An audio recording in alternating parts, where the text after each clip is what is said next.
Seating the quadrants of people. Back in session.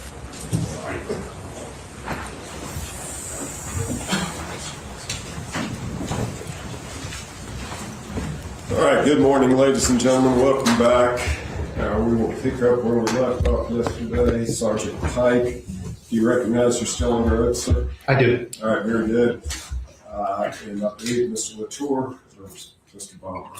It was me, and I had passed your own. You had passed. So, Ms. Burnett, if you have questions for this witness. Yes. Good morning, Sergeant Pike. Good morning. You spend a lot of your days looking at downloads of cell phones, right? Yes. And actually downloading them. Yes. And you're a law enforcement officer, right? I am. And I'm a criminal defense lawyer. Do y'all have a running joke in your department about if somebody saw your search history? No. No? Okay. Might a police officer's search history look weird or strange if it were looked at because of their job? Well, I think it's what perception you have and weird. I would say no. Okay. Could somebody's job, for example, have them Google things that might look strange if you didn't know what their job was? I believe that most people separate their work from their personal data. This is something that has been in our society for a bit now, mainly because people understand that some of that information when they're at work and doing things at work are they can be seen by other people. So I would say that what people do at work would more than likely not be that interesting unless they were in an interesting job, right? But even then, it would be very specific to whatever their job was and whatever their personal searches were. Okay. So, Sergeant Pike, where I'm sort of getting is context can matter to search histories. Is that right? Is that fair? Yes. And there can be reasons people search things that you can't surmise just from their search history. Is that fair? Yes. Okay. Now I want to talk about some things that we do know about Austin. Austin is a teenager, right? Yes. And he goes to high school. Yes. High schools have mass shooter drills, don't they? Yes, they do. And people talk about mass shootings when they happen, right? Yes. And in 2022, the Buffalo mass shooting happened, didn't it? I don't recall the exact date, but I believe it was around that time. Would May 14th of 2022 make sense around that time? I still don't have to take your word. Okay. And that was in the media a lot, wasn't it? I believe so. And Uvalde happened that year, didn't it? I believe so. And that was really in the media, wasn't it? Very much so. Almost daily updates about new information, right? Yes. For months, right? Yes. Okay. Do you have a copy of your report up there? I do. Wonderful. I want to go through and talk about your report, and I'm just going to try and go sequentially through, but we may zigzag around some information. Okay. I am going to come back and talk about page 10, but I'm going to do that a little later. Okay. So let's go to page 11 and start looking at page 11 of your report. Okay. So on this page, we have some web browsing activity, and that is centered around the 2020 and 2021 time period. Is that fair? Yes. And I want to point something out on this. The 1, 2, 3, 4, 5th line down. It says ABC 11/tag/mass shooting. That was something that you read off of the screen yesterday on the spreadsheet, correct? I believe so. And I believe in that spreadsheet, when you read that, it had a different timestamp than the timestamp we see here. Is that right? That's right. When we saw it on the green spreadsheet up there, what we were looking at was the fave icon database, right? Yeah, the favicons. That's correct. And with those, if they don't have that IE number that gives us a time and date, right? The EI, yes. EI, I apologize. Mhm. Then what we're seeing is the date of the last time that general website was visited, correct? It's the last time that the favicon had been downloaded in that general time frame, yes. And so that's not the date or the time of the actual web browsing activity necessarily. Correct. But here we actually have a date and time that appears to be of that web browsing activity. It does. Because that comes from a different database. It does. So different databases can give us different information, is that Correct. And I just want to be clear because for that spreadsheet, Google had a time of 10:13 at about 6 p.m. for all of their entries on the favicon database. Is that right? Not Google, but the way that the database was entering the dates and times, they're not the actual visited times. That's why it's difficult to determine when the actual date and time is, and that's why you have to use other methods to obtain it. Correct. And so for a lot of what we looked at, there were those EI codes that gave us a date and time within that database, correct? It was within the link of the URL. But for ones that didn't have that EI, we just got that date and time of that last download of the icon, correct? It's in a general time frame of the last time it was downloaded from that link.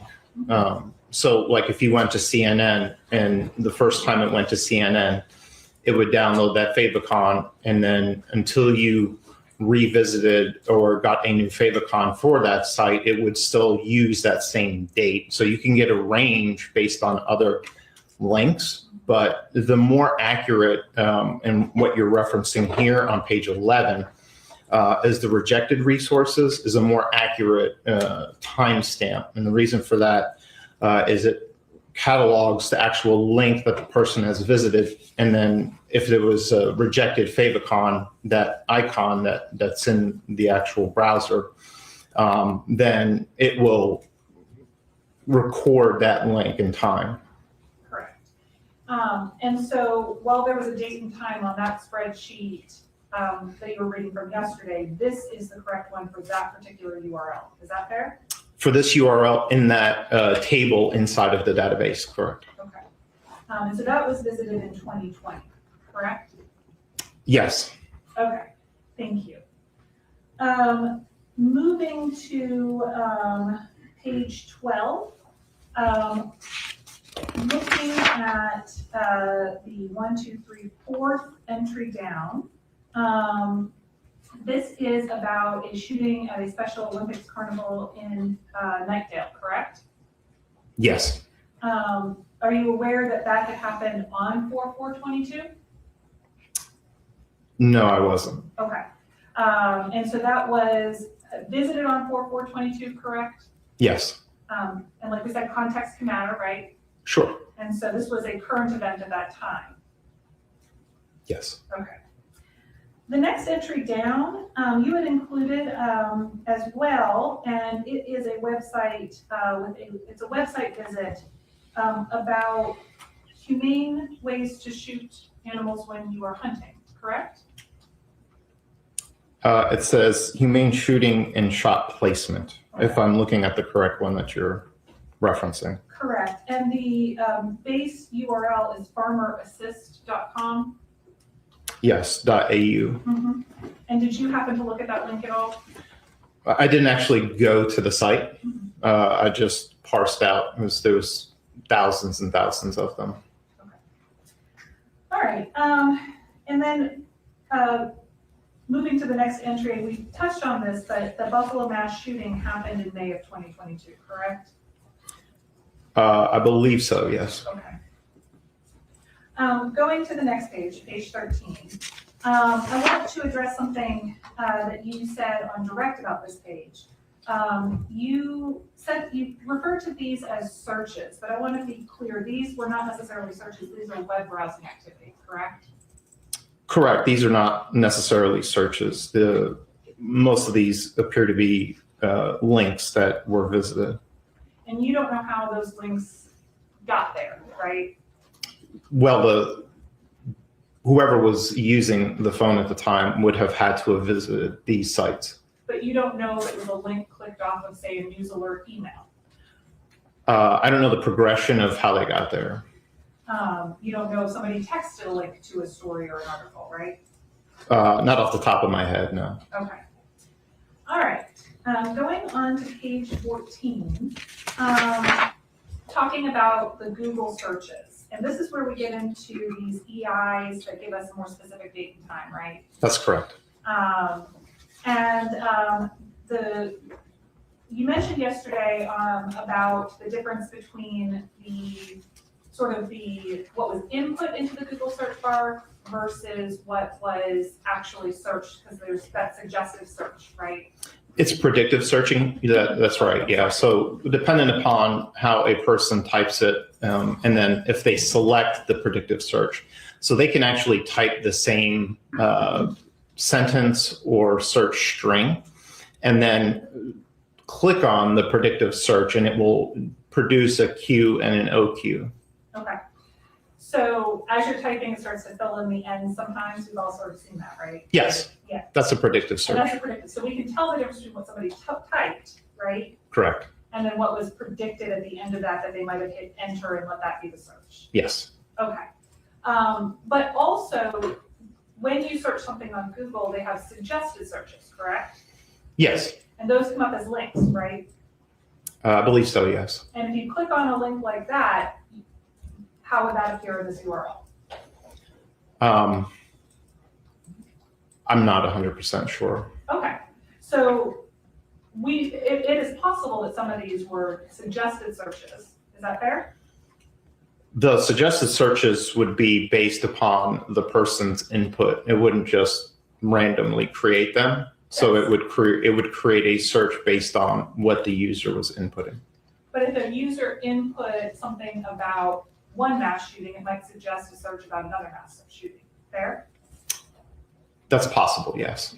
And so what can happen is that there are related searches that come up that get clicked on for additional web browsing activity. Fair? Yes. Okay, thank you.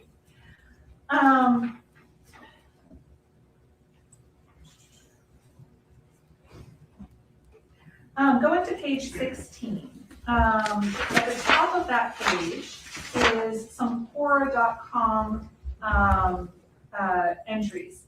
And I want to start by saying what I noticed here is that the exact date and time in millisecond are the same for both Quora's sort of entries that were looked at. Is this because this is part of that fave icon where we don't actually know the date or time that this was viewed? That is correct. Okay. So those are not the time that they were viewed necessarily. Correct. Okay. I just want to be clear on that. Yes. It would be in that range. Could be in that range, but it could also be in like 2020, right? No, it wouldn't be that far apart. It would be within a more compacted range of time because they're entered sequentially. So I'm going to take a time out here and go back to that ABC entry. Okay. Because I might be missing something. Let me find that. That ABC entry was on page 11. And that timestamp is 12/21 of 2020. Is that right? You're on page 11, all right? Yes. But I believe the timestamp that we saw on the fave icon database was in 2022. Yes. And so for that one, the fave icon was reported as 2022, but the search was done in 2020, correct? For this, the rejected resources, yes. This is a different table inside of that database. So it could be another entry for that same website. Okay.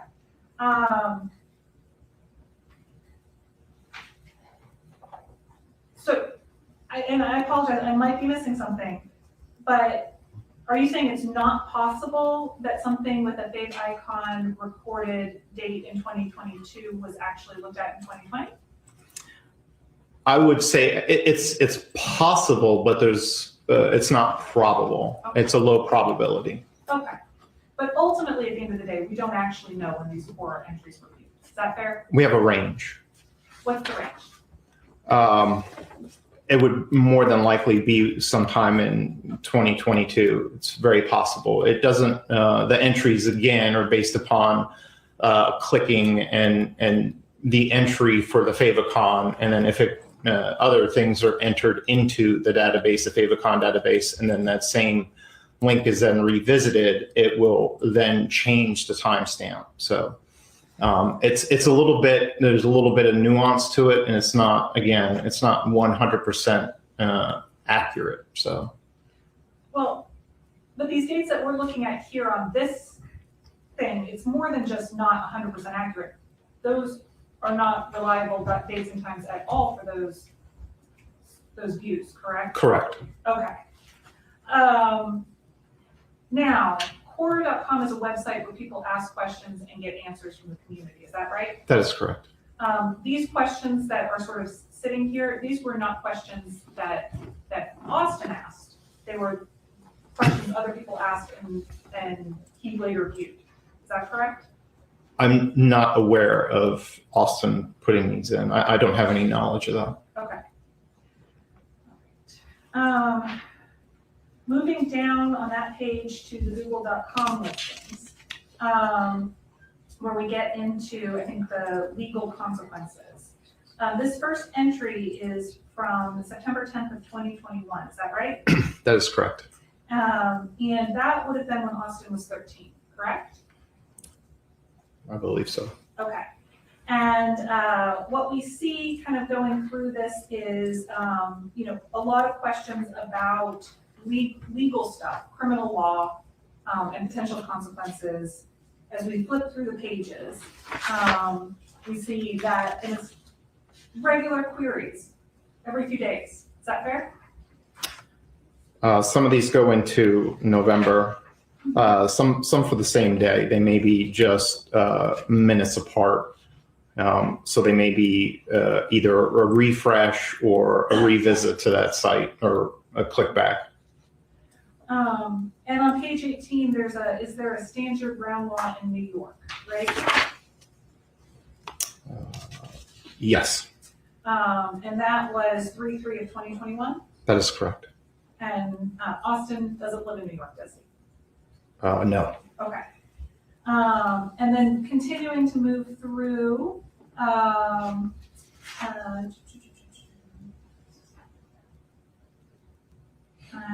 want to talk about, I apologize, I'm gonna have to flip. We have continued searches as we go through the next few pages, and we're getting into 2021. But again, ongoing requests for information about potential legal consequences for various crimes, sentences, and what certain crimes are. Correct? Yes. Well, if you could reference the page you're referencing. So you're just keeping going through them. Yeah. Yeah. Yes. And Correct. then we get to page 25. I want to look at page 25 specifically. Okay. This first full entry that we see is 10/5/2021, right? Correct. And that was for the minimum sentence for prostitution, right? Correct. You don't have any information that Austin was interested in prostituting herself, do you? No. Okay.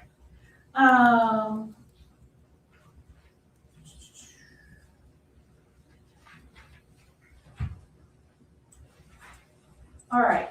I want to go to page 34. Again, so this is the bond making materials, and the first entry is Amazon.com. And we have this 10/3/2022 with the identical millisecond timestamp on all of those entries. Is that right? Yes, they have millisecond timestamps. Yes, and they are all the same, right? Yes. And so this is indicating that we're in that zone where we don't actually know when these were done. Correct. Okay, so that's not an accurate time and date as to when those Amazon web browsing activities occurred, correct? That is correct. Similarly, for the Britannica.com entries, same thing. We have a 10/30/2020 timestamp, correct? Correct. But it's all the same, and so we don't actually know when those were done, right? Correct. Okay.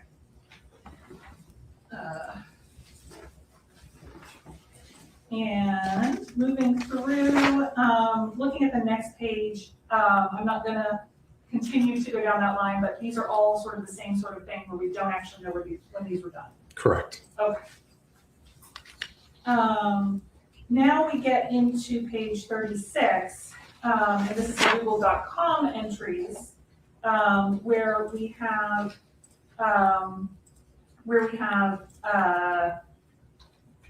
explosives and things like that, right?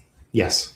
And for these entries, most of them have that EI notation.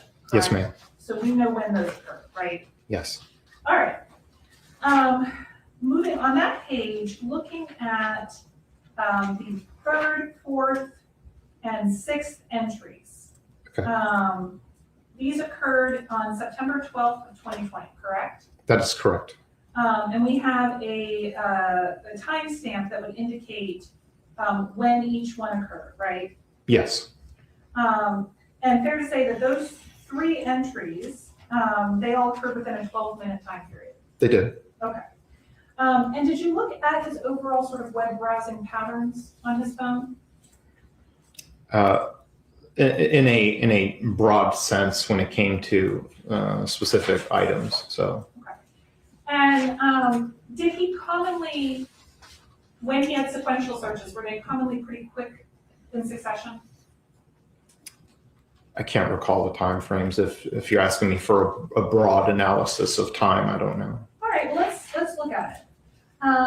Looking at the last entry on that page and the first two on the next page, those are several entries that occurred September 28th of 2020.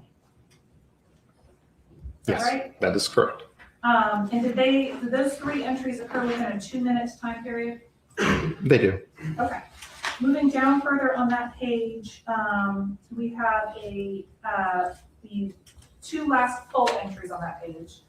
10/30/2020 timestamp for those two. The more accurate is if you're talking about the last two or the two before the last one. Yes, the two last full ones. Yes. Correct? Yeah. They are within minutes, or actually within minutes of each other. Okay.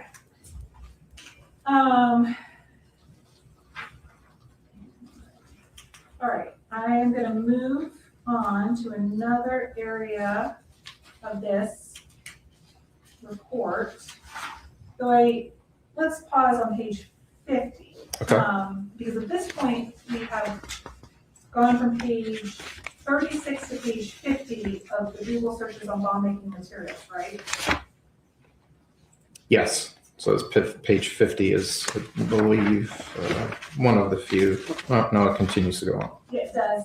Looking at the last entry on page 50, we're still in 2020, right? Yes. Okay. And moving on, let's continue to go through. And if we get to page 58, we're at the bottom of page 58, we're in March of 2021. Is that right? Yes.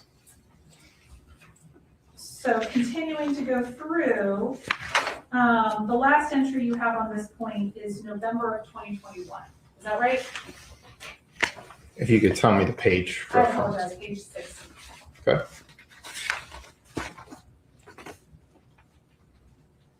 Yes, November of 2021. So fair to say that a lot of the Google searching surrounding these explosives was heavily concentrated in 2020 and 2021. The ones that were in the phone, correct? Okay, thank you. Looking at the bottom of page 60, we move into mass shootings and the Google entries for that, right? Yes. And this first one that you have listed at the bottom of the page, this occurred in January of 2020, correct? That is correct. And at that point, Austin would have been 12, right? I'll take your word for it. If he were born in June, he would be 12, sort of going backwards. He'd be 12 in January of 2020, right? Okay.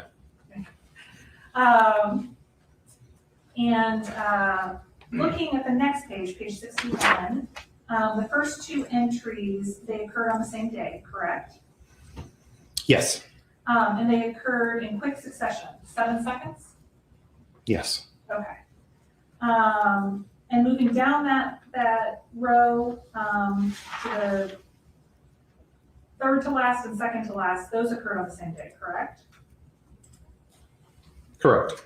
And they are 18 seconds apart, right? Yes. So we're seeing more of that quick succession of web browsing activity, right? They're two different searches. Yes. So it would be one search and then another search. So, but they are in quick succession. Okay.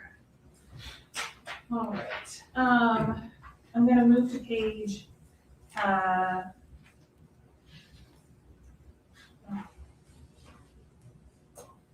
yeah, let's go ahead and move to page 63. Okay. Looking at these entries, on this page, we're all on the same day, correct? Yes. And there's 1, 2, 3, 4 of them, right? Yes. And they all occurred within about 3 minutes of each other. Is that right? Yes. All right. Okay. All right, if we move to page 64, we go into school shootings under google.com. Yes. Right. Looking at page 65. If we look at, so again, we're starting back in January of 2020 on this, right? Yes. Okay.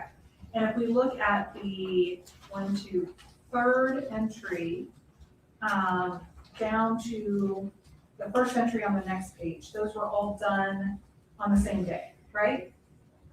And you say that, are you talking about on page 65? 65 on the 66. On the 66? Yes.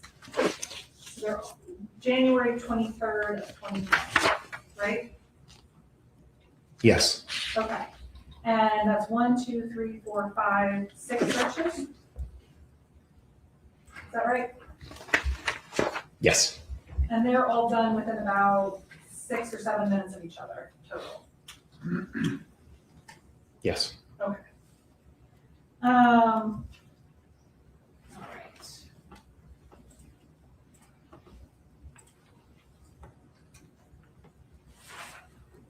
All right.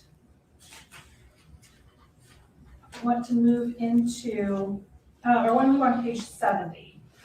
You talked about this a little on your direct. This is the Google searches for the interior of Knightdale High School. Correct. Right. And you mentioned that you pulled that out because you had seen stuff about school shootings in his phone, right? That is correct. And you knew he was a student at Knightdale High School, right? Yes. Are you aware that we have homework assignments in which he drew a diagram of the school at one point? I was not. And also a PowerPoint where he included pictures of the school? No, I was not aware. Okay. Additionally, 1-3 would have been the first day of that semester of school. Does that sound right to you? No, I don't know. You don't know? No. Does a new semester typically start in January? Sure. I don't know. You don't know? Okay. With year-round school, I know there's complicated school schedules. I didn't know Austin's schedule. And then there's people who homeschool. I really have no knowledge of Austin. Well, other than that he went to Knightdale High, but I don't know if it's a year-round school or not. Okay. Okay. We'll leave that alone. All right. And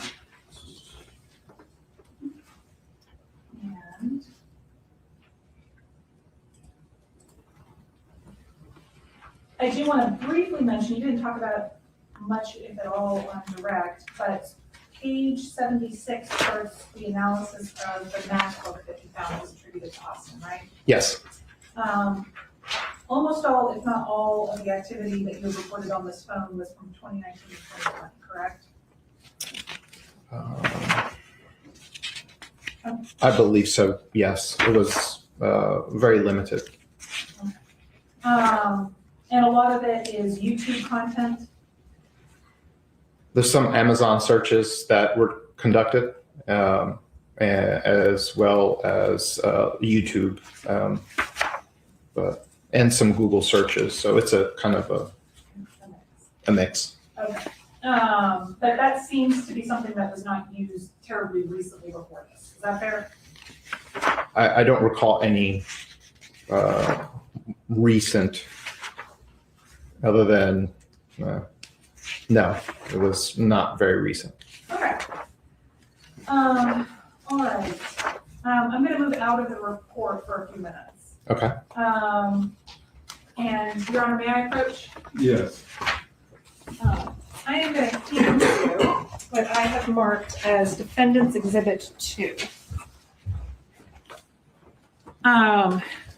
Now, Sergeant Pike, we talked a little about how different databases can show different things, but there's also different programs that interpret the raw data. Is that fair? That is fair. And sometimes they can pull different information out from each other. Is that fair? Very fair. And so you used multiple programs in this case. I did.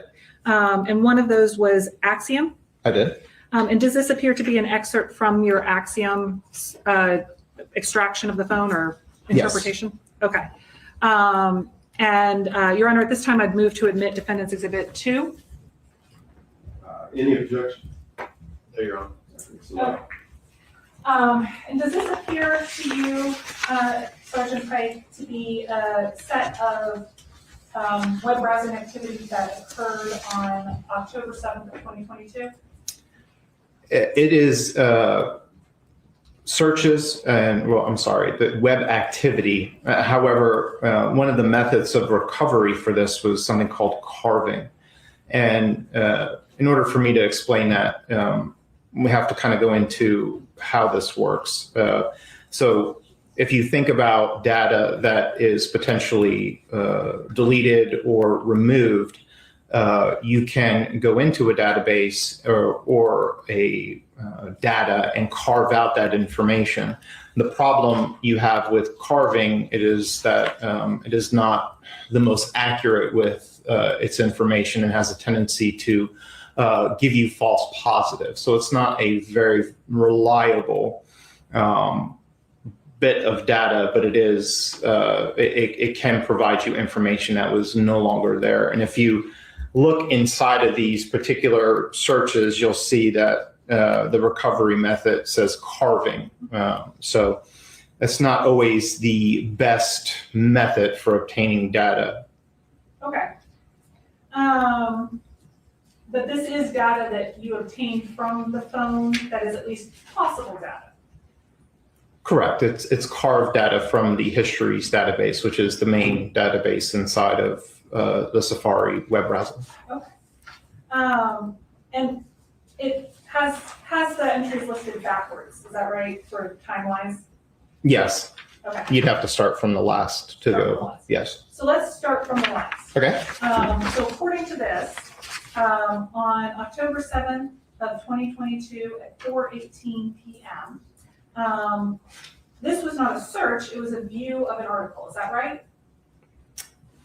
If you can reference what record number are you looking at? 12. 12? Oh, okay. It's on the other page. Sorry.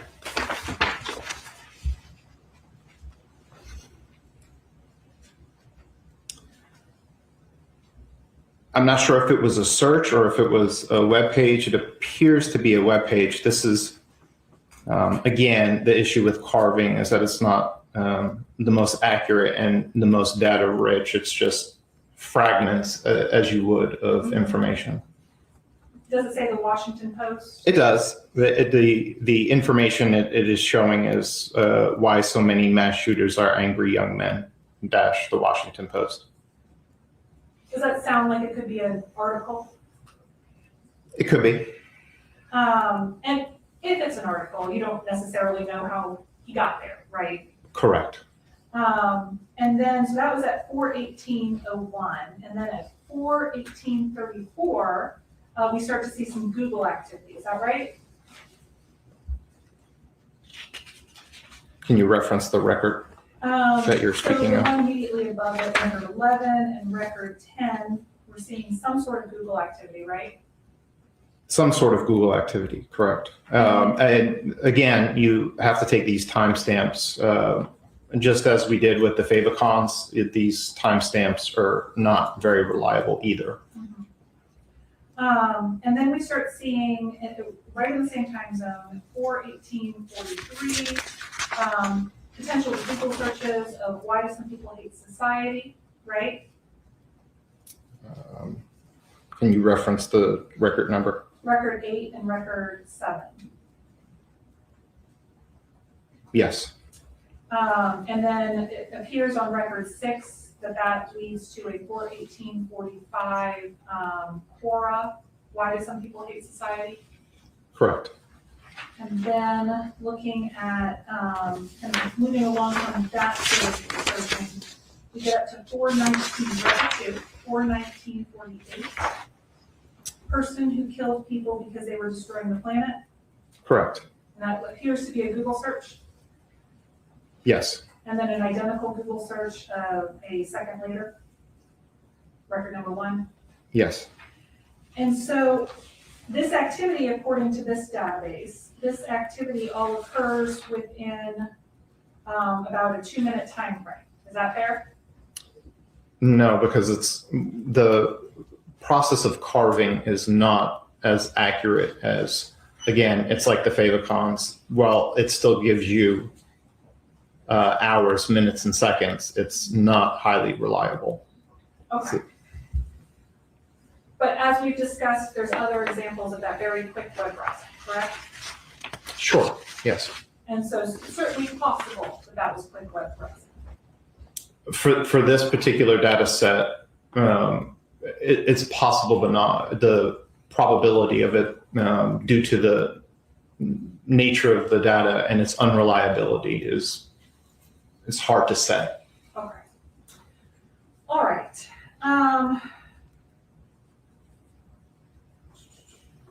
I do want to go back to page 10 of your report, but I'm actually going to bring you up just that page. Okay.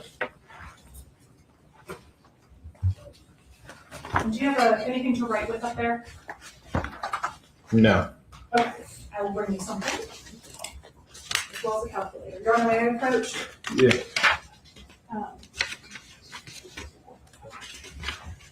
All right, so I'm handing you what I have marked as Defendant's Exhibit 3. Is this an identical copy, just in black and white? It is.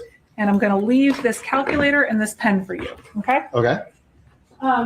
You testified yesterday that this was a lot of work that you did to sort of classify and categorize web browsing activity from the favicon database, right? Yes. And the favicon database was what we saw on the screen up there yesterday, right? Yes. And that database has 29,460 entries in it, is that right? Yes. Okay. So what I want to do is I want to sort of get a view of what this search history looks like. So I'm going to ask you to calculate the percentages for these categories, okay? Okay. If you want to write 29,460 down at the bottom of that page I handed you, just so that you remember that number.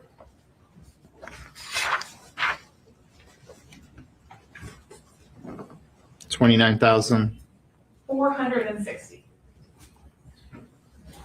Okay. And let's go ahead and start here with the law searches concerning assaults, rapes, murders, and manslaughter. Wait. Repeat that, please. Law searches concerning assaults, rapes, murder, manslaughter, assaults on law enforcement officers, all of that. That category has 148 entries. Okay.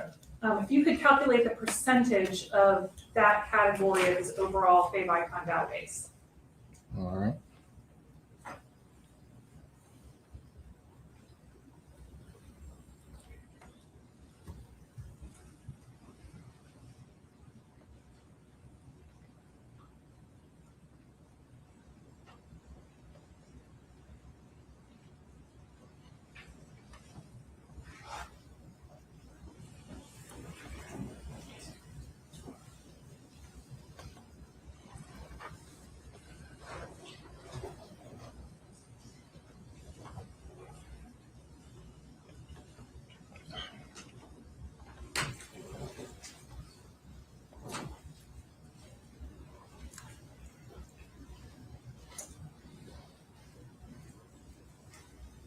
Sorry, I keep double tapping on this. If you're asking me what percentage out of that, I would say it would be a small. How about we do that for? Why don't I come on up and we'll do it together? Okay. You want my approach? Yes. Judge, if she knows the percentage and she wants to just ask him, is this the percentage sound fair? We're happy to stipulate to that. If you know, you're welcome to ask it that way as well, but if you wanted to walk through the arithmetic, you can do that as well. I don't have all of them written down myself, Your Honor. Okay, so 148 divided by 29460, and then we would multiply that by 100, right? Sure. And we get 0.50. That's what it says. So 0.5% of his overall search history. Is that right? Yes. Okay. I want you to be able to see too, so you can make sure, keep me honest. Uh-huh. Okay. I am going to come down here to, let's do serial killers, 32. So 32 divided by 29460. And then we're going to multiply that by 100. So that would be 0.1% of his overall search history? Yes. Okay. Let's do school shootings. 25 divided by 29460 times 100. 0.085%. Is that right? That's what it says. Okay. So less than 0.1%. Is that right? Yes. And everything below that on that chart has less entries. Is that fair? That is correct. Okay. And so they're going to be less than 0.01% of his search history. Is that fair? Yes. Okay. In Thank this you. database. In this database. All right.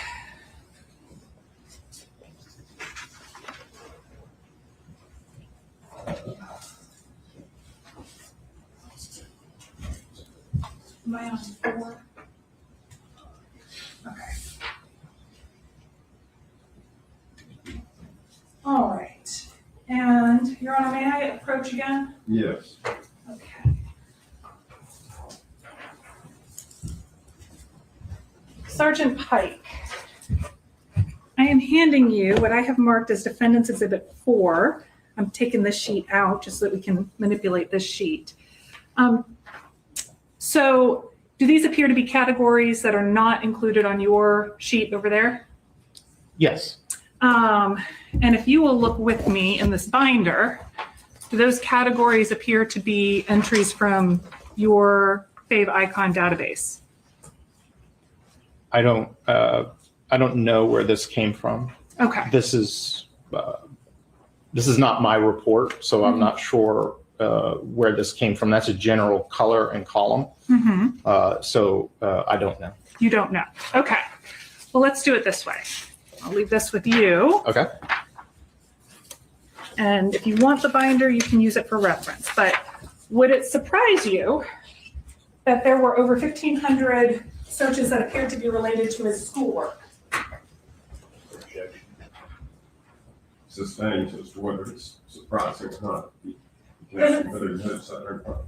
Does it sound accurate that there were over 1,500 searches related to his schoolwork? I don't know how many there were. Okay. You looked through the searches on his phone, right? Yes. You looked through the web browsing activity on his phone, right? Correct. You prepared an extensive report in this case, correct? I did. You were looking for things that you felt were relevant to this crime, right?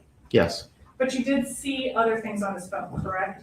Yes. Things that aren't relevant to this crime, right? Thousands. Yes. Yes, thousands, tens of thousands. Tens of thousands.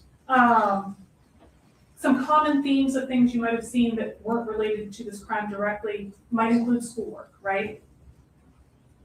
It's probable. Video games? Objection if she's stated that these aren't relevant to the crime. It's not relevant inquiry. Overruled. He searched video games a lot? I don't recall how many. If he searched it a lot or a little, I don't really recall seeing any video games. So you really just looked at searches that had to do with shootings and things like that?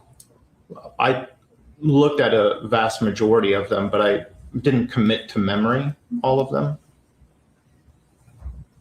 Do you remember seeing a lot of requests for definitions in his search history? I don't recall if there were definitions in terms of defining things, I guess you can say. No, I don't recall exactly definitions.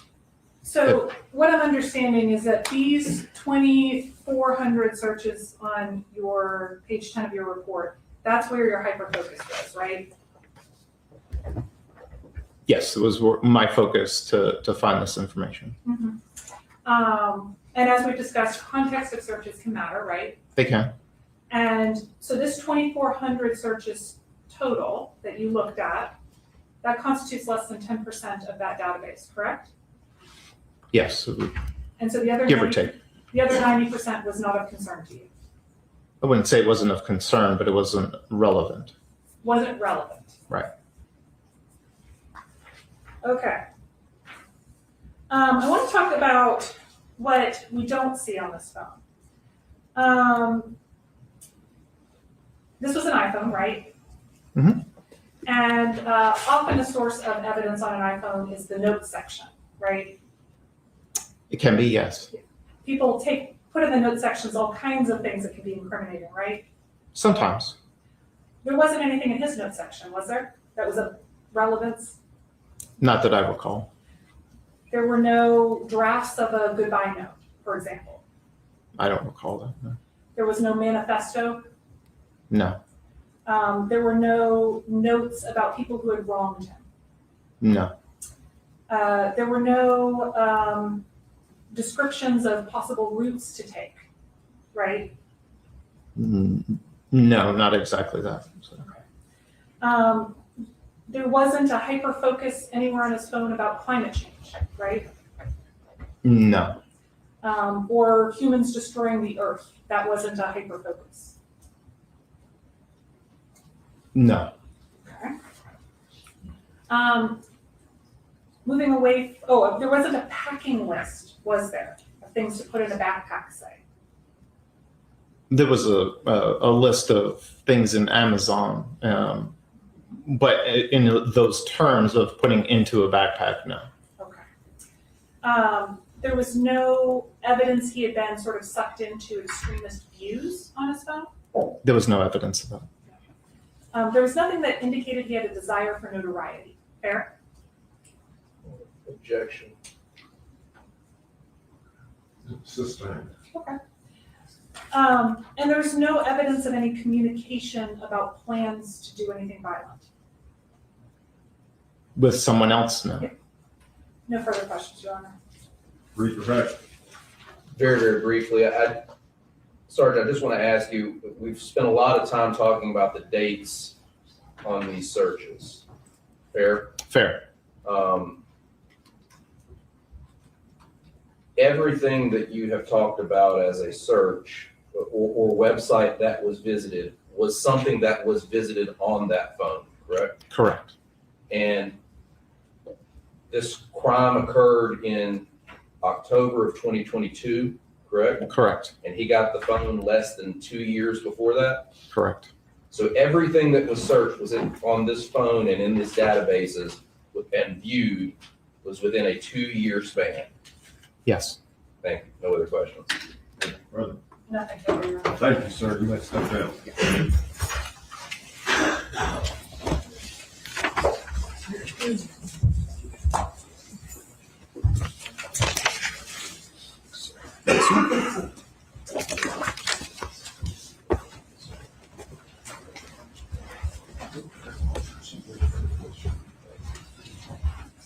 Your Honor, I asked to retrieve the binder that you up there still. Yes. Thank you. So, okay, here's, Oh. is this the binder that you? Yes. Yeah, I wrote. Yes.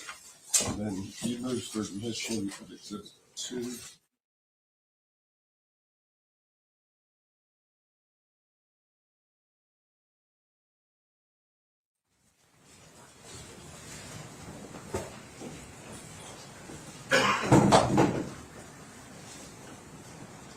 Further evidence for the state? Yes, Your Honor, before this. I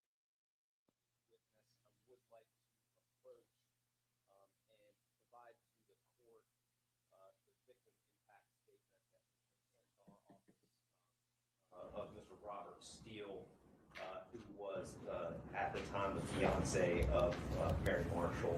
Yes. He provided something in writing, and I've marked it as State's Exhibit 24 for identification purposes. I've provided a copy of that to defense counsel. So we're just simply entering this into the record for my review, is that correct? That's correct, Your Honor. That's fine. Thank you. Any objection to the admission of Exhibit 24? No, Your Honor. All right, it's received.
Thank you, sir.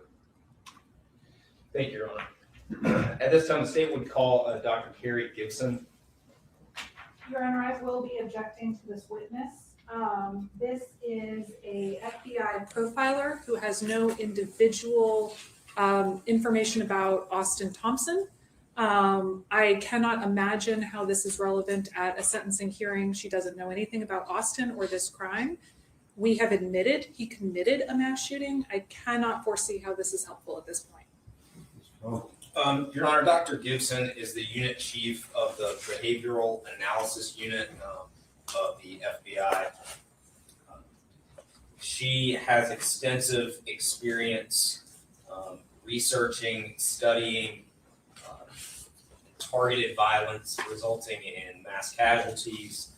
She is a published expert in this field. She is a frequent speaker and trainer of law enforcement and other stakeholders in the topic of the identification, prevention of mass shootings. She is a licensed psychologist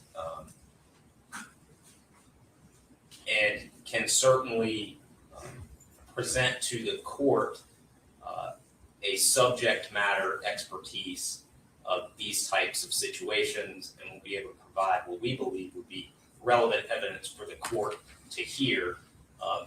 Certainly would ask that Your Honor receive her testimony, and if Your Honor decides that it is not relevant, you can certainly make that determination. But we believe that she would be relevant in explaining some of these overarching themes of what we've got here. Anything further? No. All right. I will receive the information. I don't believe that simply receiving it would rise to a level that it would be so prejudicial that it would render these proceedings fundamentally unfair. Obviously, as the court receiving this information, I will assign whatever weight it is due. I accept the fact that the defense has pointed out that this witness has not examined Mr. Thompson, has no personal knowledge of Mr. Thompson, but I'm also do find that it may be relevant and probative to hear overarching theories that this witness may have to offer the court. So I'm going to receive it and assign whatever weight and relevance I deem appropriate after I've conferred all of the evidence in this case. Thank you, Your Honor. The state would call Dr. Gibson. Come on up, Dr. Gibson.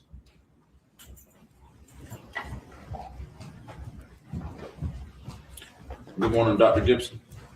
Place your left hand on the Bible, raise your right, face the microphone.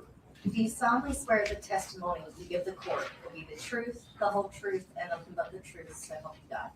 Do. Thank you, Davis.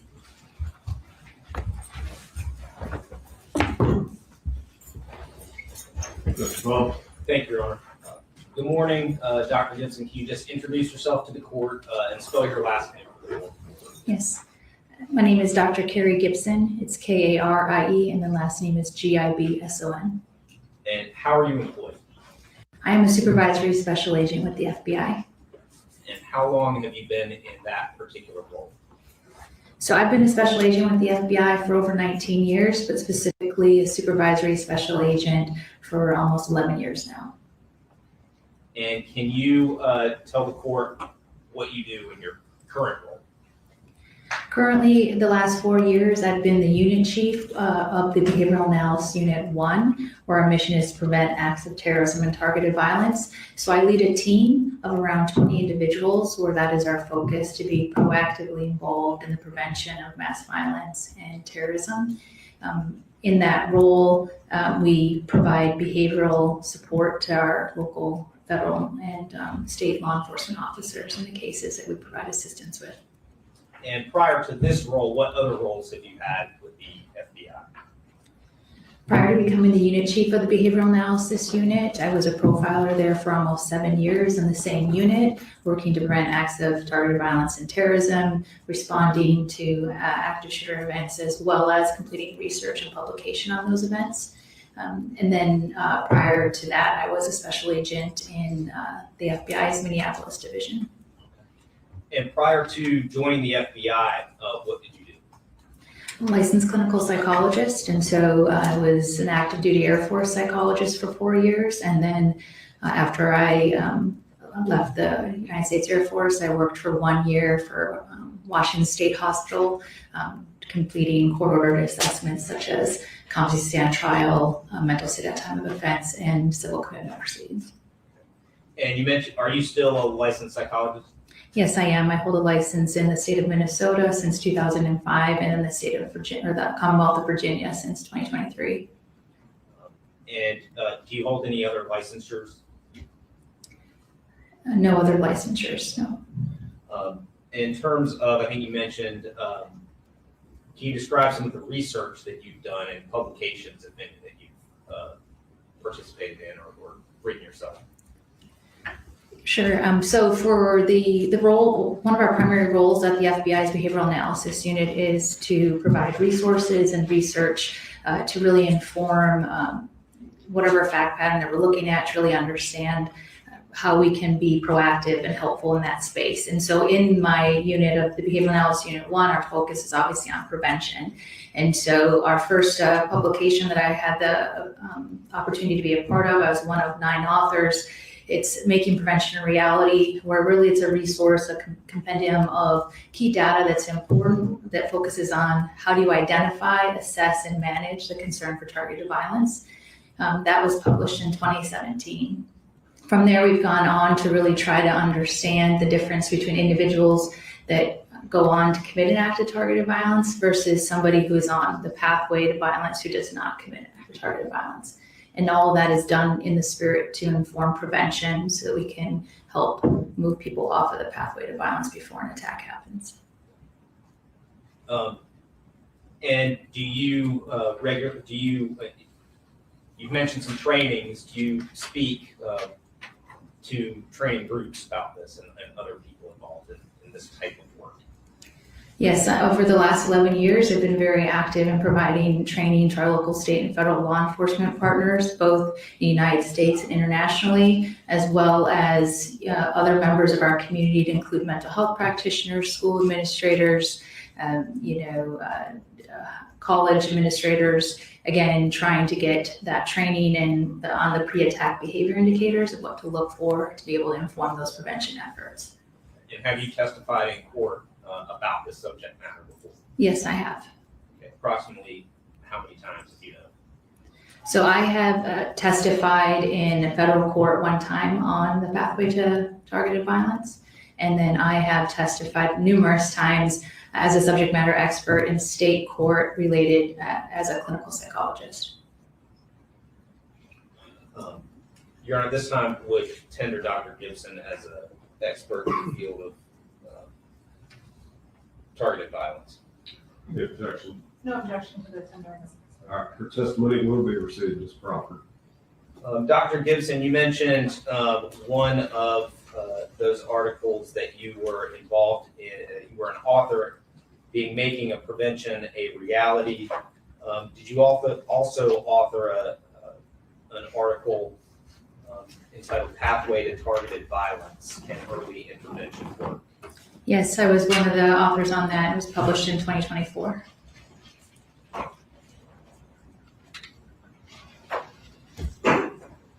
And did Your Honor, if I could approach, I'd like to provide to the court what's been marked for identification purposes as State's Exhibit 25, which is a binder containing both of those articles as well as Dr. Gibson's CV. Yes.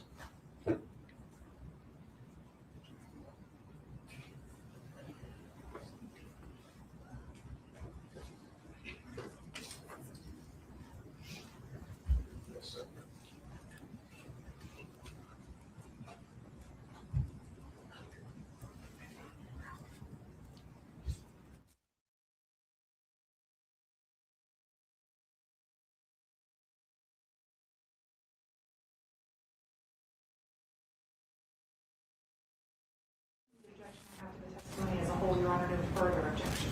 All right, it is allowed.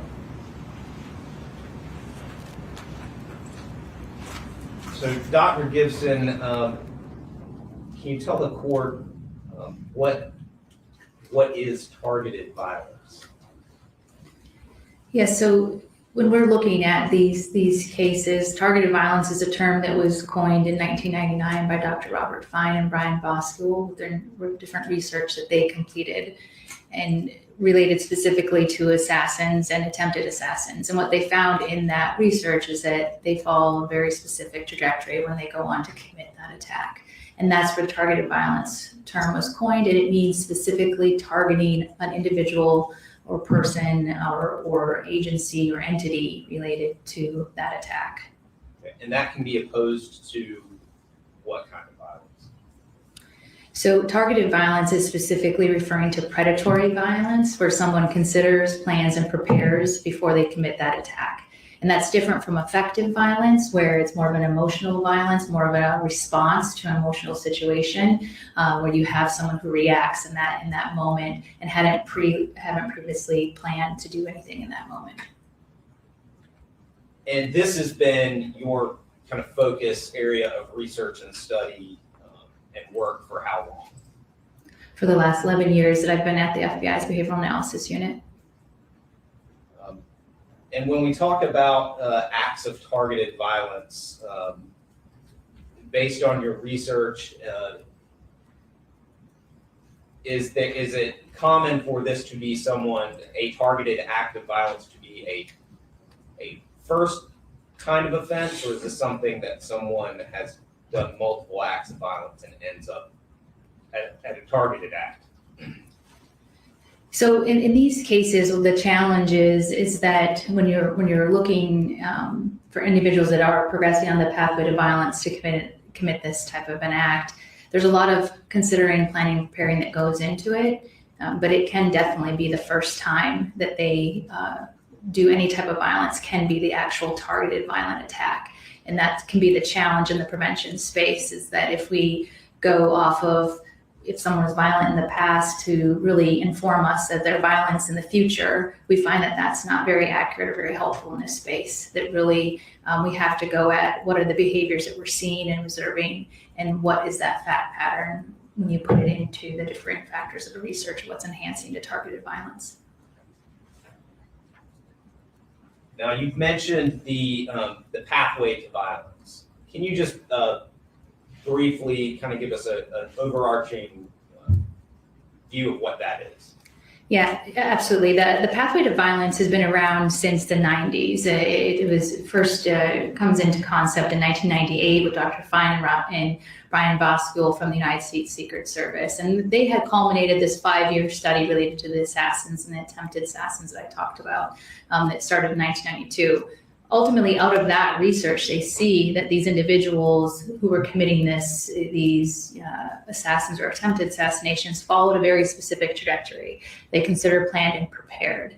In 1999, we see that that same type of concept related to targeted violence, that term gets coined. It gets applied to school violence and school shootings, where they looked at 37 cases of school violence, and they found that those same concepts, that trajectory where people consider planned and prepared, was also applicable to school violence. Then we have in 2003 Calhoun and Weston, who then augment those thoughts and considerations that were found from that operational research that was conducted in the 90s, and they develop a very specific graph that shows those steps and really where you get the formalized steps of the pathway. And really in that concept, what we see is that the pathway starts with a grievance. It can be a personal slight, it can be a humiliation, it can be something that's unbearable, it can be real or perceived, something that they struggle to move past.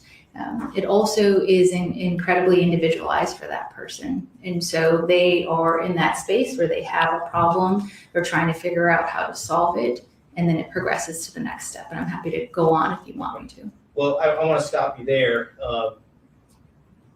You mentioned a kind of very specific graph. May I approach, Your Honor? Yes. I'm going to show you what's been marked as States Exhibit 26 and ask you, is that what you're referring to? Yes. You're going to move to admit States Exhibit 26 and publish on the screen. This one up. No further objection beyond my initial, Your Honor. All right, objections noted. Second rule is allowed.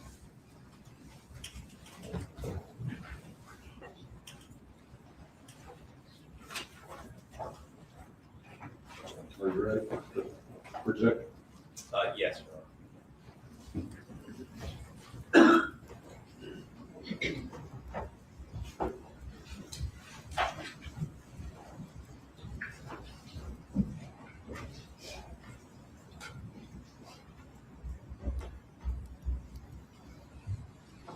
So Dr. Gibson, what we've got on the screen, this is this what you've referred to as the kind of the chart of the pathway to violence? Yes, it is.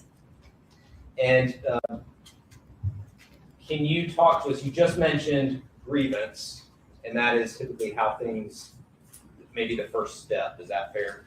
Correct. Okay.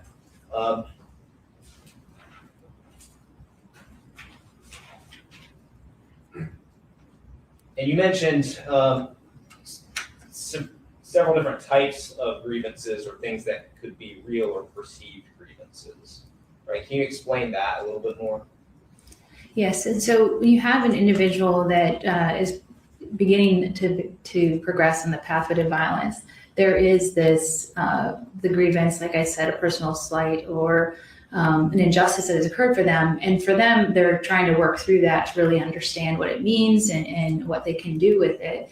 And it really is based on perception. And so it really can be real or perceived. So if I was in the same situation with an individual, for example, I may find the situation that was upsetting or the problem that they're struggling with not to really be something of that significance. But for that person, it may be very significant. And that's really what matters in this case, is the person's thoughts and feelings related to those issues connected to the grievance. And so would this be something that's very personal to them?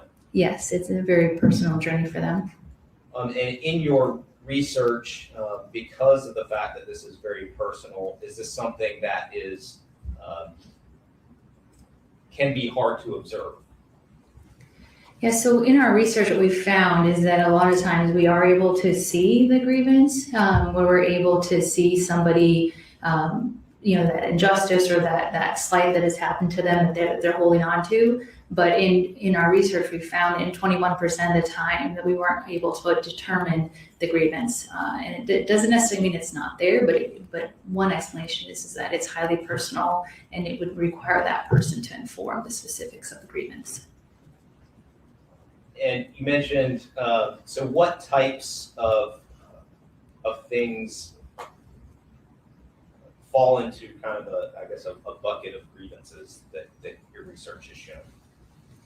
So there can be several different factors here. You can have, like I said, you can have a slight that has happened to them, a humiliation that has occurred, some type of embarrassing situation that they can't move past, that they're holding on to. You also can have more global grievances. You can be hopeless and helpless and frustrated, just in general, more globally. And then you can also have more of personally driven reasons as to why you are in that space, right? That key things specific to that individual, their life, that really keeps them anchored in being potentially a grievance collector or being upset with the injustices that they've have occurred in their life. And can you explain to the court how maybe a desire for notoriety would play into this grievance stage? Yeah, so sometimes when we're looking at the grievance factors, what we will see is that somebody is really angry and frustrated with being a nobody, and they really seek to be a somebody. And so you find that you have this real perversion of notoriety, that perversion of glory that could occur, that really propels them into that wanting to have that notoriety to really help demonstrate the wrong that has happened to them and make it right. And sometimes along this, in the grievance stage, there's also, your research has indicated, besides just the desire to solve this problem, sometimes you see the desire to kill and or be killed. Is that fair? Yes, and so when we are having individuals that are progressing on the pathway, those are different aspects that you can see, that there is a desire for them to kill or a desire to die that's associated with that, and that really kind of progresses into the next step of violent ideation. And so talk to us, so that would be the next step along this pathway. And just generally, is this a static kind of flow, or? No, it's fluid. And so the staircase, depiction of it makes it seem like it's static, like you do one, it goes to the next. But individuals can progress on the pathway. They can go forward through the steps. They can go back off the pathway. They can potentially have overlap in the steps on the pathway. So it's not as static as it appears for the imagery. So talk to us about what you mean by violent ideation and how that appears. So when we have somebody that's entered onto the pathway to violence and they've established that first step of that grievance, that slight, that humiliation or injustice that has occurred for them, they're struggling with how to solve that grievance, how to resolve it. And a lot of times they lack the skills and ability to do that. And as they are sitting there in that space of trying to figure out how to resolve it, it progresses into violent ideation. And that really means that they're looking for options and they can't find any non-violent options to resolve that grievance. So then they begin to really focus on violent ideation. And in that violent ideation, that can be suicidality, it can be homicidality, it can be consumption of violent content online, it can be consuming violent imagery of movies and different things in that nature, but really kind of being marinating in violence on that step of the pathway. And with regard with the consumption of violence, we have, unfortunately,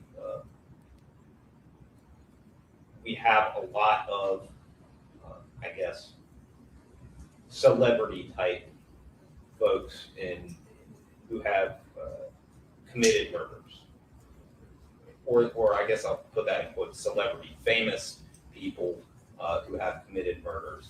How does that play into this violent ideation aspect of the pathway? So when you have somebody that is sitting in this space of violent ideation, and they come to that conclusion that it's only through violence that they can resolve their grievance, then you see them start to progress on the pathway. And the next step is research and planning. And in that research and planning is where they will likely encounter key attackers that have perpetuated different violent acts. We find that there becomes a fascination with prior attackers, that there is almost sometimes a fixation on them, and they really start to research specific details about those attackers. And then sometimes what you'll find where they focus that attention is on an attacker that they feel closely represents them or their struggles, or that they start to really see themselves in that attacker. I want to go, I'm sorry, I've got a little bit ahead, but back into violent ideation. Some of the things that you mentioned, kind of this consumption of violence, besides just, violent images and violent videos, can that include different types of violence? Yes, it can. Emotional violence, sexual violence. Yes, what you find is that when they're in this space, they're really starting to find comfort with violence, and it can permeate into other type of violent encounters or different violent material that they're reviewing. And again, it's that theme of marinating in violence that you see as more of a constant.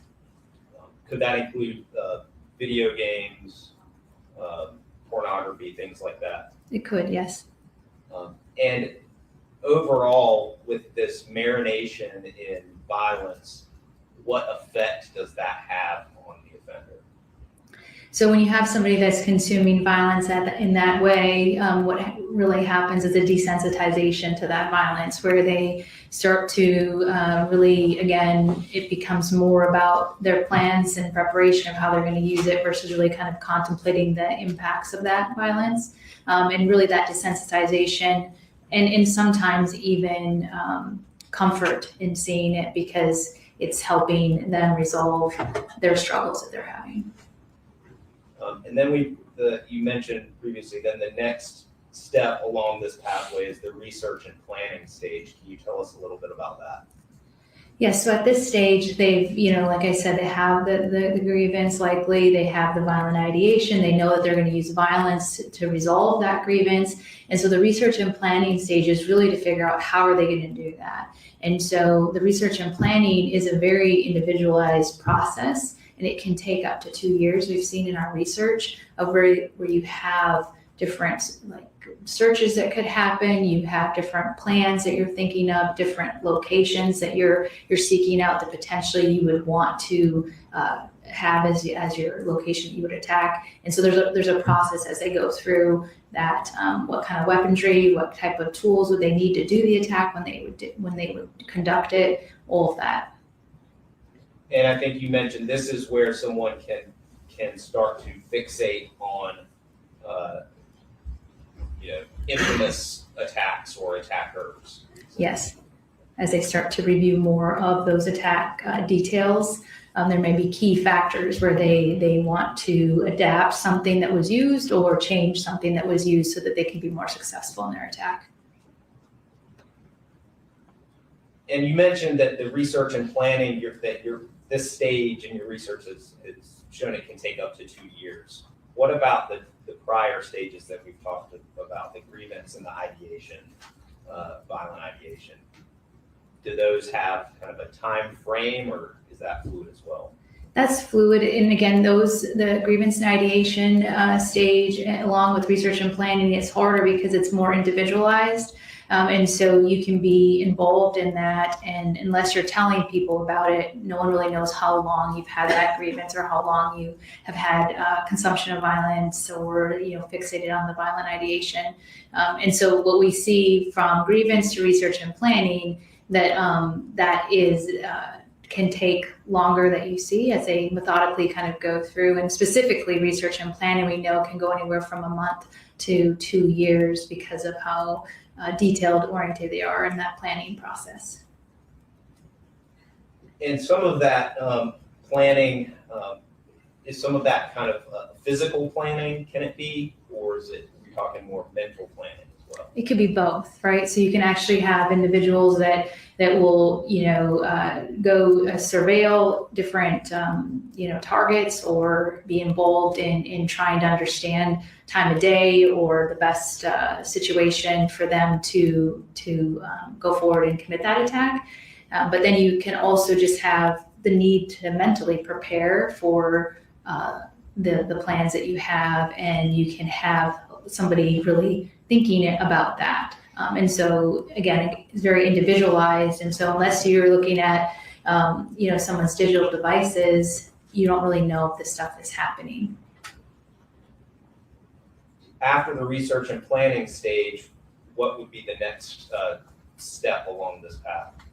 The next step after research and planning is preparation. And really this is where you actually go get the tools to do the attack. So if you think about it in this way, research and planning, you've developed your list of everything you need, you know what you're going to do, metaphorically speaking, right? And then you go forward in preparation to obtain those tools to do the attack.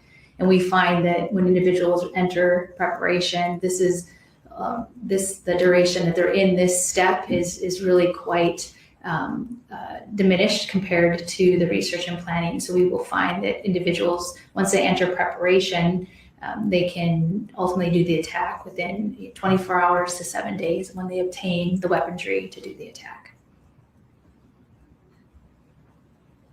And you mentioned the obtaining of weaponry or items necessary for the attack. Can someone's resources or access to resources play a role in this pathway?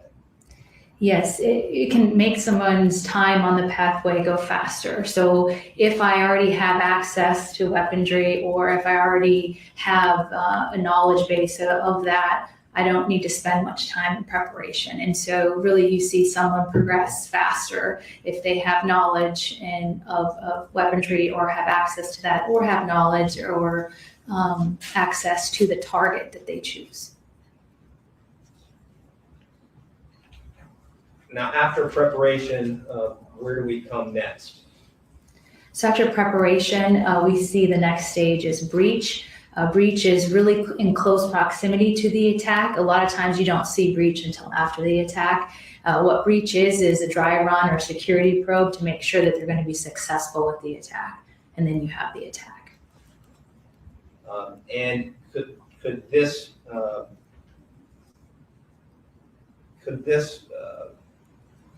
breach, could that involve the selection of certain tools amongst the tools or items that someone has gathered in their preparation?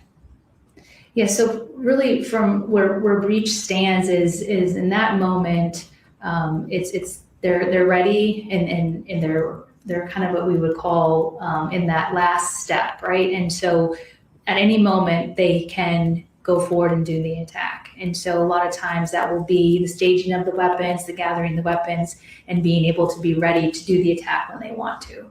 So as an example, we've seen in other cases where we've had those weapons staged like in the bathroom of the building of where the attack occurred. And so finally we get to attack. Can you tell us about that stage in this process?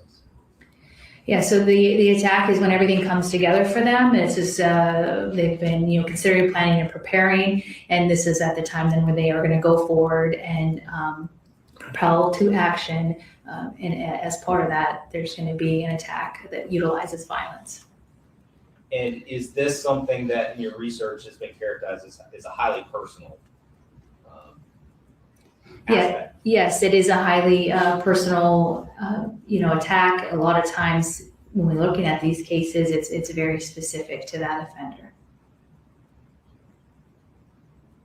And can you explain to the court the idea of the attack being both targeted and opportunistic? Yeah, so when we look at these cases, what we find is that when someone is selecting the targets, they are going to look at 3 different factors. They're going to look at what's desirable to them, what's the most desirable location tag that really resolves my grievance, that resolves the injustice that I'm carrying. What is that's most desirable? Then they have to look at what is vulnerable, because that most desirable target may not be vulnerable. And then they, after that, will consider what's available. And so you may have someone who has considered a plan and prepared and has, a very specific plan, but ultimately find that it's not going to happen in the way that they have been thinking about it and fantasizing about it. And so ultimately they take what's available. And usually there's a high vulnerability to what's available that makes it a successful attack. And what is can you talk to, and I think you mentioned this before, but the idea of how fantasy versus reality plays a role in this pathway? So when you have somebody who is on the pathway and struggling with the different things that have impacted them, and whether it's injustice or a slight or humiliation that has occurred, what you find is that when they're in this grievance ideation, research, and planning, they're thinking a lot about this. And they are also starting to really fantasize about what it would look like. And so it's not uncommon for a lot of, thought and planning to go into it, and for fantasy to be a part of that. What would be the best case scenario? What would it look like? When you have somebody who has been struggling with being wronged in their life, they start to think about potentially, again, if I want to resolve this, if I want to feel better, who ultimately deserves to pay for what's happened to me? And so you start to see a lot of that projection and fantasy that can happen as they are contemplating propelling to that violent act while they're on the pathway. And once someone, after they've progressed down this pathway and they are undertaking the attack, does your research show, are you familiar with, how does that affect the attacker as they are carrying this out? Yeah, so not based on research, but based on experience and involvement with cases where there has been a mass attack that has occurred. What we find is that because they've considered, planned, and prepared and been methodical about that, that when they get to that actual action of doing the attack, what you will see and you will hear is that it was, really focused and really somebody seemed very calm, even though they were perpetrating a massive violent attack.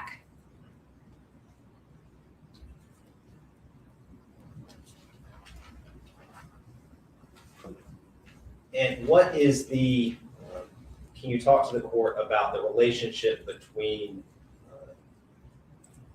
suicide and homicide, or suicidal thoughts and homicidal thoughts? Yes. So in the work that we've been doing at the VAU, what we've seen, we've looked at these cases, is that there's a thin line that emerges between suicidality and homicidality. It's not to say that everybody who's suicidal is going to become homicidal. That's not what I'm saying. But when we look at specifically individuals that have committed acts of targeted violence, we find that a lot of times that homicidality started with suicidality. And so we know in our research that almost half of individuals that went on to commit acts of targeted violence experienced suicidal ideation prior to the attack. And when we could specifically look at those cases, 70% of the time it was within 1 year of the attack. Secret Services also did research on this with school shooters and found that over 70% of them experienced suicidal ideation or suicidal behavior before they did the attack. So what we see develop in these cases is this hopelessness, this despair, this unbearable pain that someone is experiencing. And when they're in that hopeless, helpless place, they start to really think about individuals or factors that have put them there, and that anger and blame starts to get projected to who needs to pay for what's happened to me, who's responsible for this, and then you really see then that being projected into violence and that homicidal act. And a lot of, understanding that the aim, I guess, the ultimate goal of your research and the work that you do is towards prevention. A lot of what you've mentioned is, I think what you've termed as observed behaviors. Can you explain to the court kind of the challenge of,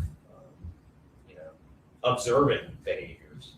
Absolutely. So the pathway to violence, or the pathway to intended violence, like I said, it's been around since the 90s, but it had largely been a theoretical model that we had followed in the threat assessment, threat management community. And so in 2024, we had the great opportunity to look specifically at the pathway to intended violence and look at 59 active shooters and see, what do we know about these steps? Is it actually, a valid tool for us to think about? Is it reliable? And so in that, we were able to look at those cases, and we found that 58% of the time, all of the steps of the pathway were intact and observable. So that's great news that 58% you can see progressing through these steps. But the real challenge is that 42% are not observable. And so it's really, in the threat assessment community, when we're looking at prevention, we really need to focus on what's present, what's not present, and then the unknown, and really using that threat assessment and threat management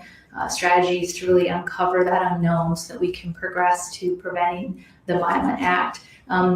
The other aspect that we found in that research that is important is that around 37% of the time where the individuals had no observable behaviors that were present related to the pathway, or not all the pathway steps were observable. 100% of the time the individuals had access to weapons, or 100% of the time they had access to the target. And so that really goes again to how someone can progress fast on the pathway if they have weaponry or knowledge of or access to the target.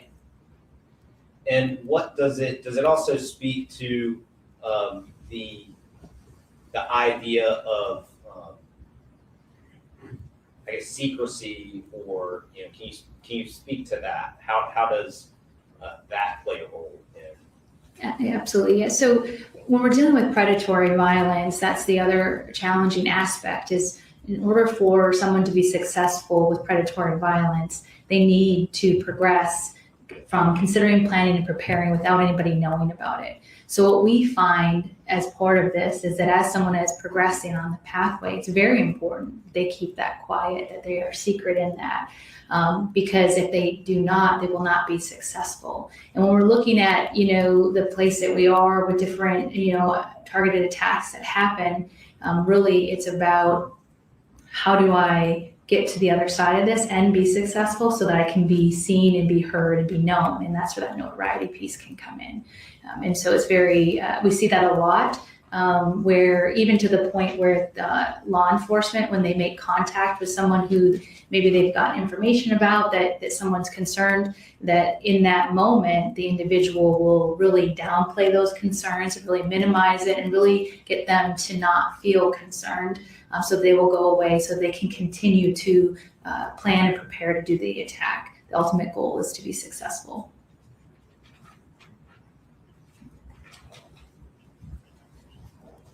And so this pathway really is kind of a goal-oriented pathway. Yeah, so goal-directed behavior that's moving from thought to action. So the thought part of it is the grievance and the ideation. And really, as law enforcement officers and practitioners, we're really trying to understand when someone moves from thought to action. It's when they're starting to apply those behaviors that we get concerned as they're progressing, right? And if from a prevention standpoint, the earlier we can get involved, the better.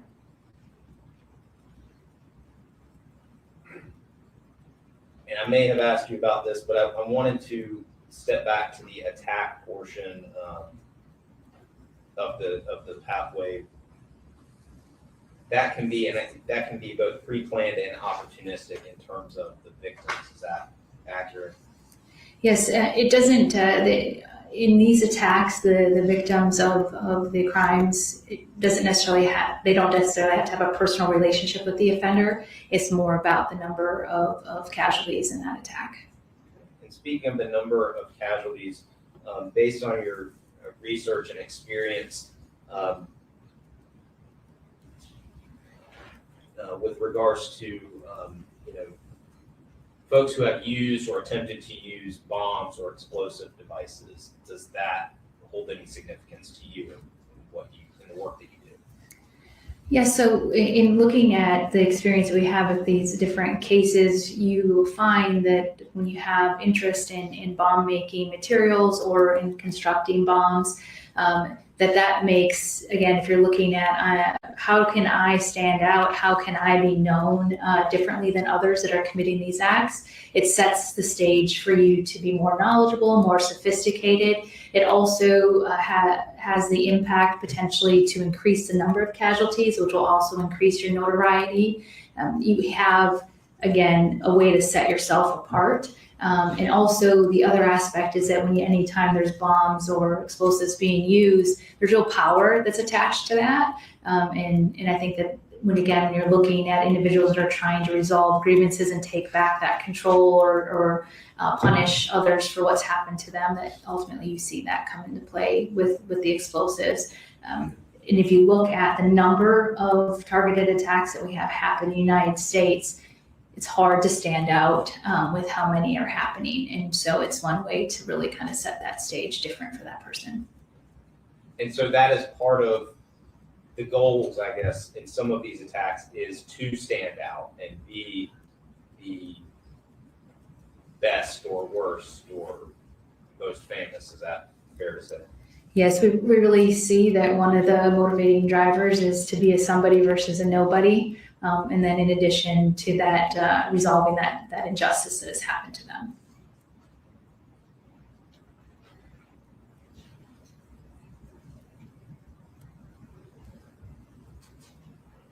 I want to step back to the preparation stage. One of the things that's mentioned in your articles is the creation of artifacts.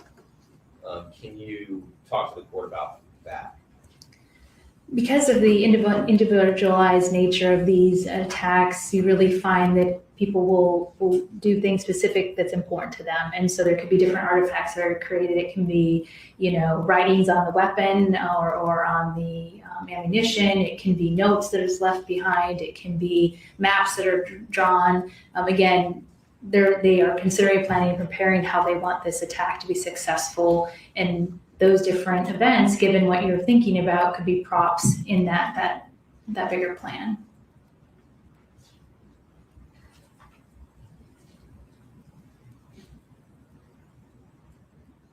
In your research, can you talk to the court about the role of, or the incidents involving when a family member is a victim of one of these targeted attacks? Yeah, so we find that in our research, it's probably only around 10 to 13% where you have a primary family member that could be a victim at the beginning of the crime or during the crime. And again, we don't have key research findings that say exactly why that is. Anecdotally, what we've seen in our cases that we've been exposed to is one, it can be that individual that was killed was a part of that original grievance set or that establishment of that grievance and injustice that occurred for that person. The other aspect that we have seen is that it can be because of their care and love for that person, that they don't want their loved one to have to see what they're about to do. And so they will, end up killing them before the attack. And then we've also seen it used as a way to punish people that are left behind. And so those are the three different occurrences that we've seen with the cases that we've worked.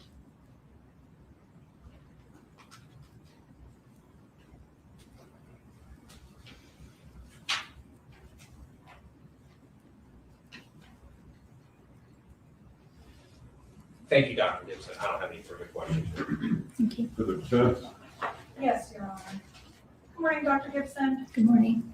The common thread in your direct testimony was really this grievance. That seems to be a central part of this type of violence. Is that right? So a lot of times we see a grievance, yes. I think you indicated that 21% of the time you don't find out what the grievance is. Yes, 21% of the time it was determined to be unable to be determined in that research project. But 79% of the time you were able to determine the grievance. Correct. And in some ways, it sounds like from what you're describing, the attack tends to be some sort of revenge for whatever the grievance is. That's one potential motivating driver for it.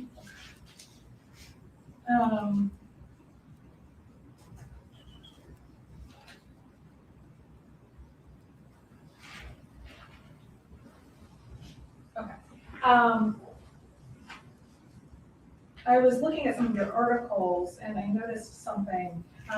You indicated that research has shown at least one bystander witnessed one or more concerning behaviors in 100% of the cases reviewed. Yes, that was the research that was published in 2024. Is that the one you're referencing? Yes, that's correct. Double check that. I have August of 2023. This is the Pathway to Targeted Violence and Early Intervention Work. Okay, that was an article. Yeah, sorry, yeah. So 100% of the time in this research, bystanders witness one or more concerning behaviors. Can you state the first part though, what you stated with that, with the actual quote of what was written in the article? Research has shown at least one bystander witnessed one or more concerning behaviors in 100% of the cases. Yes, and so we have found that in the research that we've been able to complete, that a lot of times that bystanders will see concerning behaviors, and we've seen that it can be one, but it more likely has been even more than that. point in the article where you're reading from. Page 47, Your Honor, Thank you.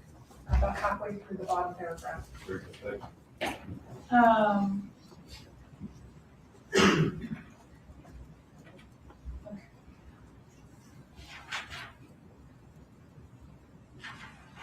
And you didn't speak much about it on your direct, but explain to me what leakage is.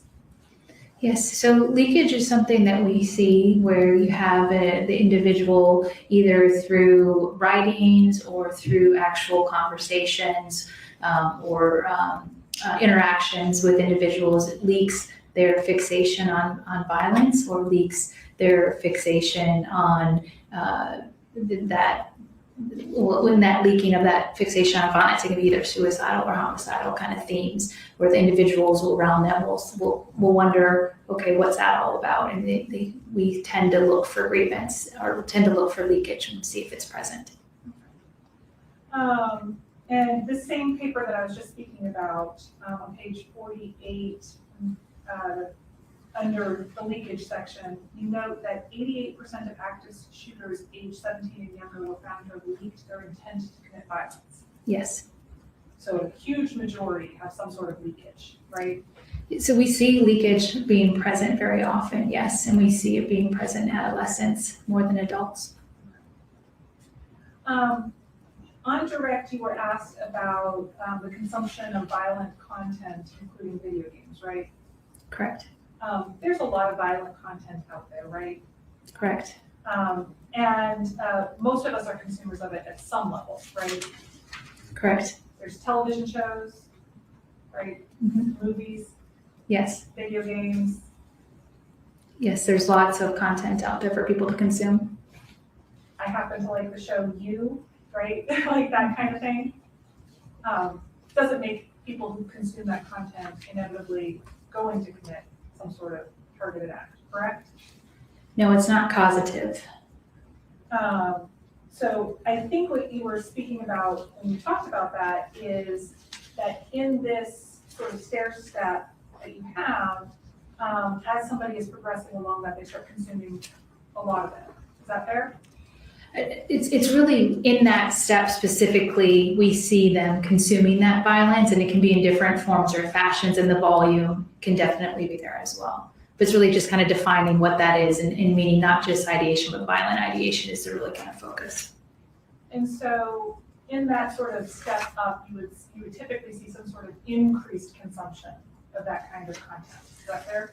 So I don't know necessarily increase, but more, I would say, if we were to look at the totality of factors, you're going to see a theme, and the theme is going to consistently be a violence. Whether that volume is there is going to be dependent on their specific life circumstances. So if they have access to those devices or have access to different content, you could see it increase as they started to become more fixated. Absolutely. But you typically see that sort of fixation on that content. On violence, yes. Okay.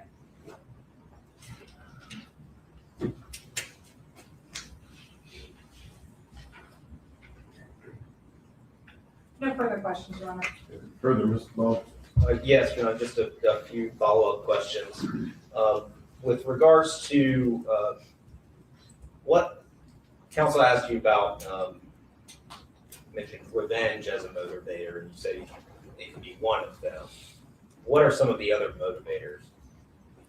So you can have, again, for somebody that is in this space, you can have that desire to kill, that desire to be killed. You can have the actual injustice that they're focused on.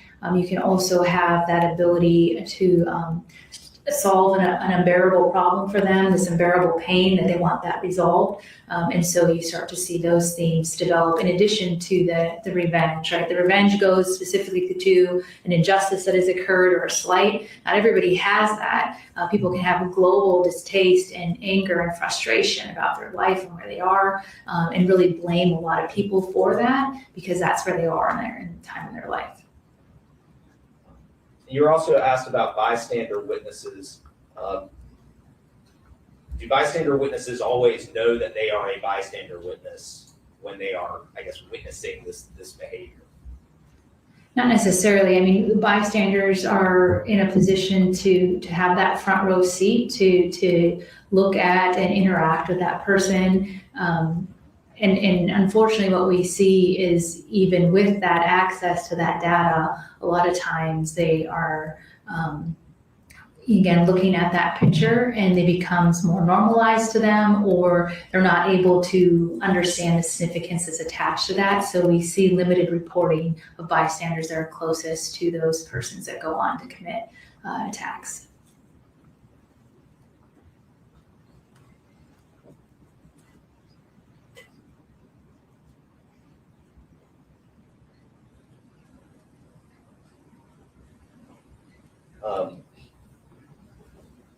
Could also be the possibility that, bystander witnesses may not make themselves available. There may be bystander witnesses that observe behavior but just don't say anything. Correct. Or in some cases, they could be victims of the attacker. Yes, that is true.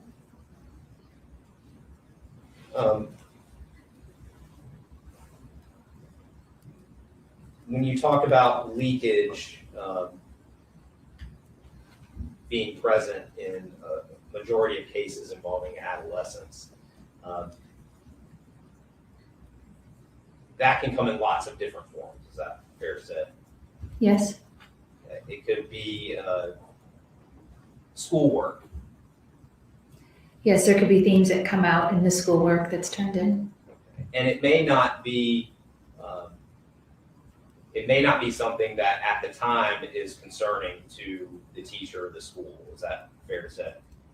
Yes, it kind of depends on the volume or the context of where that's coming in, right? And so they are seeing one slice that day related to that content. So they may be able to think of it as it's routine, or maybe marginalize it or minimize it. And it's not until you kind of start to put all those puzzle pieces together or those different slices together that you really see the true picture that's there.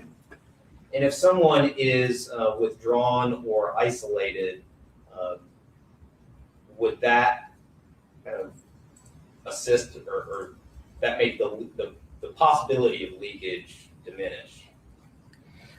So It definitely can contribute to that. So what the bystander would see, they wouldn't hear or see the leakage. What they would see is that person withdrawing. They'd see that person kind of going, doing things on their own, or being, maybe depressed or that type of behavior. And so it doesn't technically fit the definition of leakage because, again, it's that behavior is withdrawing from that action or interacting with others. But if there was more conversation or looking at that, you might find that there would be more content available. And that's the hard part for bystanders just in general, is that it's very easy to discount what you see or to not understand the significance of it, because you can easily say they're just having a bad day today. This is, how do I know specifically what this person is going through? That I just have this very narrow optic. And so you find that minimization happens a lot with our bystanders, and there's many reasons why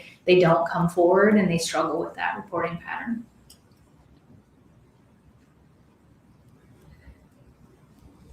Thank you, no further questions. Just for that. Very briefly, I'm going to talk about bystanders again. So your research is a post hoc view of these situations, right? You post, Post hoc. So these events have already occurred, right? Yes, so the research that we've talked about today is on individuals that have committed acts of targeted violence. And so you looked at the materials available in those situations, right? Correct. So we're not talking about 100% of cases have people in advance say, I'm seeing something concerning, right? No, so it's in the research that we looked at, we were able to code those files up into the time of where the attack occurred, and that's what we relied on for that. In my casework and experience, that we deal with individuals who haven't committed acts of targeted violence, and so we see some of that inaction with the bystander reporting come to light in those cases as well. Absolutely. So in the research, you were looking after the fact for information that people after the fact say, I saw some concerning behavior. I didn't realize it was concerning necessarily. Not necessarily in that way. So when we coded those files, we coded the files up until the time of the attack and didn't look at the stuff that happens after the attack, to specifically look at and inform that, to basically try to make it be as pristine as possible in the event of what would be seen before the attack happened, and looking at that. Now, in other discussions, we hear and talk with people after the attack as well. That kind of informs this, what we're talking about. But I just want to be clear that I'm not taking, in that research, we're not looking at somebody who says, oh, I saw this and I didn't think it was significant. We're looking at what there was reported, what they saw before the attack happened. Oh, okay. So in 100% of the cases reviewed, there was at least one bystander who witnessed one or more concerning behaviors, as in before the attack raised an alarm bell. Yes. Okay, Yeah. thank you. I don't think I understood that fully. No further questions. Thank you. You may step down. Thank you, sir.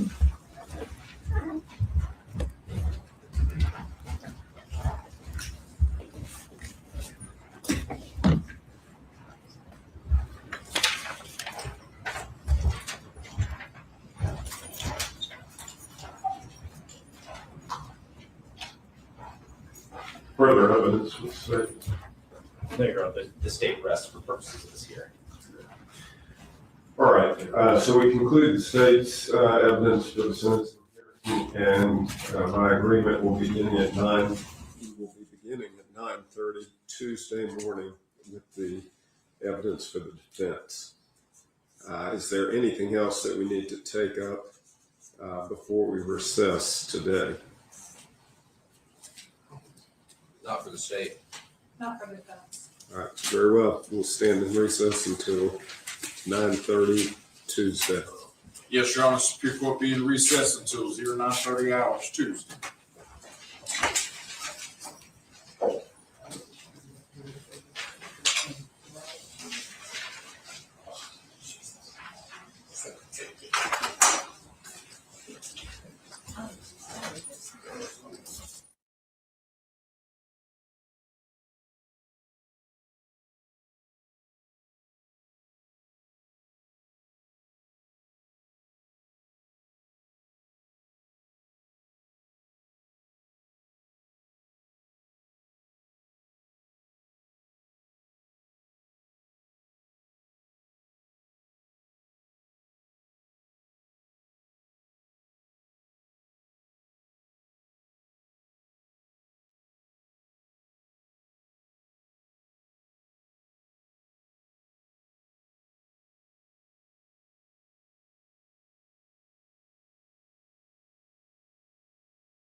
just kind of can't. Yeah, we're always in the top, well, in the country. We're usually in the top 10 of the country.